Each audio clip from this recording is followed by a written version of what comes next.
The course is called Constructal Theory.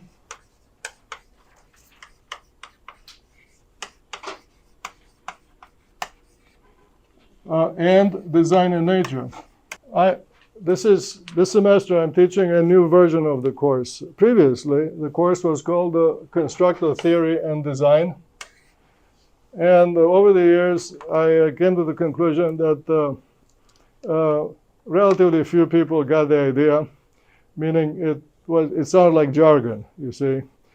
Furthermore, there are others who are, I guess, born convinced of one idea, which is that design is something else that has to do with ideology and so on, religion as well. I'll explain very soon what design means, if you know the origin of the origin of the word itself. And so I decided to add the common sense equivalent of the title, which is that imagery or shape, structure, movement, movies are everywhere, meaning moving pictures or moving designs. And these happenings represent phenomena. They're undeniable. And there are some of us who become curious about them. Very few among those who are curious are then asking themselves, gee, can I predict these things? And that is the boat in which you happen to be today. There's one thing to observe, and that is, in fact, a loud invitation every minute of the day. But the reason why I have you in this classroom is to inspire you to question what you observe. And, of course, to question what other people say about what they observed. All right, so that is the purpose of today's gathering. My objective is to bring you along in this game of asking questions.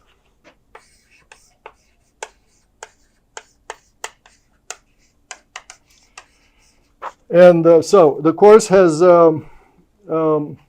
3 parts. The first third is about a brief review of fundamentals. You've studied, you've taken one course after another at Duke. Obviously, in high school, you've done the same thing. Those are relatively thick packages of education. But in each such volume, there's a very small number of pages that are of fundamental importance, deserving to be remembered. Those are the few pages that I'll be going through in the first part of the course.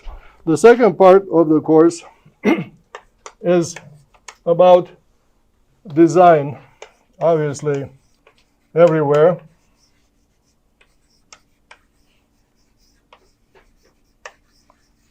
Everywhere means nature, because nature is, do you know what nature means, any of you? You don't ask the meaning of the words you speak. Who knows what nature is? And don't ask a professor of physics to tell you this. I'm talking about nature, the word, spoken by illiterate people. Like the forest, like stuff that's there without human intervention. Repeat what? The stuff that's there without human intervention. The stuff that's just like... You speak too fast. Go slowly. What did you say? Stuff that's just there. Correct. Yes. What is? You see, that's very good. What is? And what is because it was born this way. So, yeah. So the word for birth in Latin is natura. Because the baby did not exist before the baby was born. It's pretty obvious, right? Yes, so that's what we mean by that. The everything, including you, in this case an engineering wannabe, who ends up designing something or making a drawing, a contrivance, a product, an idea, or maybe something you throw into the wastebasket. But the point is that you are, in that sense, no different than, say, the bird that feathers its nest before laying eggs, you see. And that too is a design, the nest. So in that sense, part 2 is a big deal. And the third big deal, because all the teaching is about you, in this case the receiver, but also about me because I'm learning from teaching you, is about the implications of part 2 in society. Also known as why is this science important to me? And I use the word science for the same reason that I use the word nature, because science means knowledge. It is important because, like it or not, or admit it or not, you are living with purpose. And the purpose, if you ask yourself, is to live better and better, or more and more easily. Obviously, when you get a bit older, to live longer and to empower those around you to be as fortunate or even more fortunate than you are. So it's about life.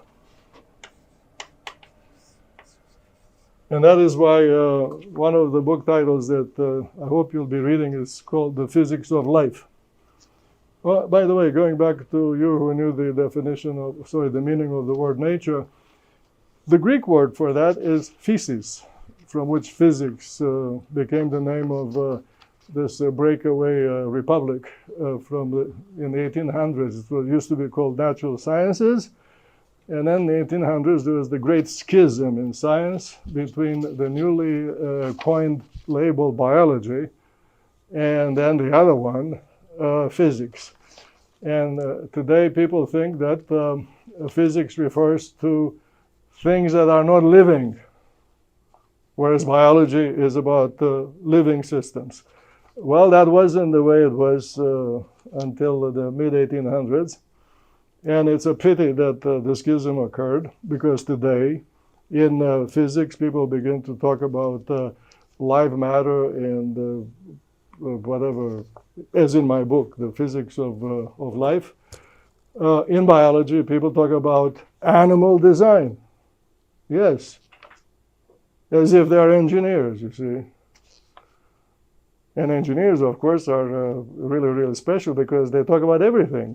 Engineers are without frontiers, you see. The first thing to recognize is that everybody and everything really has the tendency, meaning everything that moves, everybody that moves. Let's call these movers.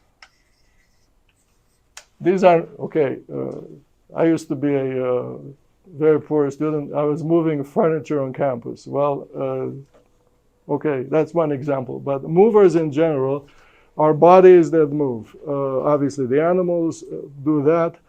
The river water does that. The atmosphere is a big body of fluid moving constantly. Basically, nature is on the move.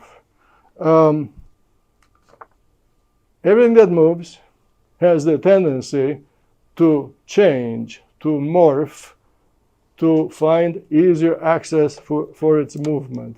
If you haven't made this observation, then wake up and question what you see. Everything from the rainwater here on the dirt during a downpour to the dog, and certainly the impala running away from the lioness because she does the work, is seeking a way out. So access is the tendency. The news of the day is about people, migrating to get away from it and to find easier, obviously, life, but anyway, access. And that means the other word for access, in this case, our movement on on Earth is on an area, on a surface. This is about, meaning I'm taking you slowly but briefly through a very short dictionary of the key words in this course. In this direction, you arrive at the word freedom.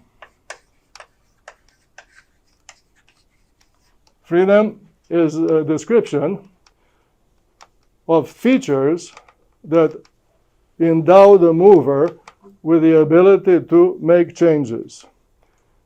In engineering, we call them degrees of freedom.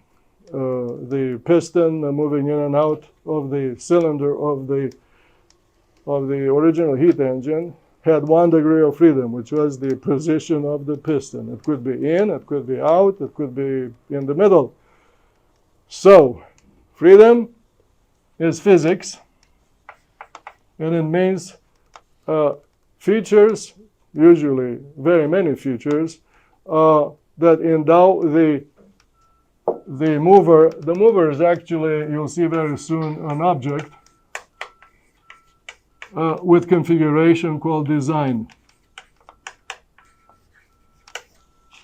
Anyway, freedom is a collection of physical features, palpable, you can draw them, that endow the moving object with the ability to change. So ability to change.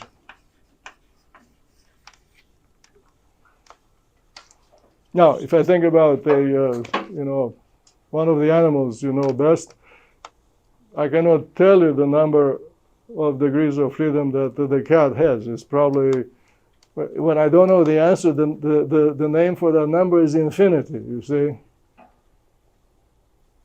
Infinity means endless, because I reached the end of my imagination in the direction of counting in my mind what the cat does. In fact, you'll never know what the cat thinks. So this is the beginning of, how should I say, the dictionary for the language in which I'll solve in your presence a first example that will be introducing you to many examples of a similar caliber. But before I continue, I thought I would ask you whether you know what object means. What happened? You want to say something? Can you go over the definition of access again? Access? Yeah. You want a definition of access? Yeah. I'll give it to you. Okay. It's just like freedom. Ask me. Well, I gave you the freedom. Access, you'll know the definition of access when you have the sensation that you do not have access. You see?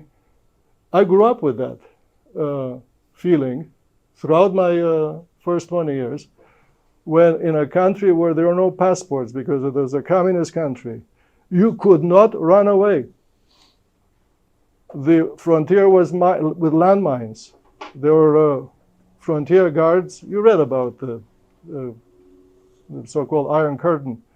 And if you were not blown up, you were shot. It was happening almost every day at the Berlin Wall. So that's lack of access. Now you know what access is. Is what, you are from India by any chance? Yes. Very good. India was a free country comparatively. So yes, you don't know. And that is a good reason why you're taking this course. It is a very important word.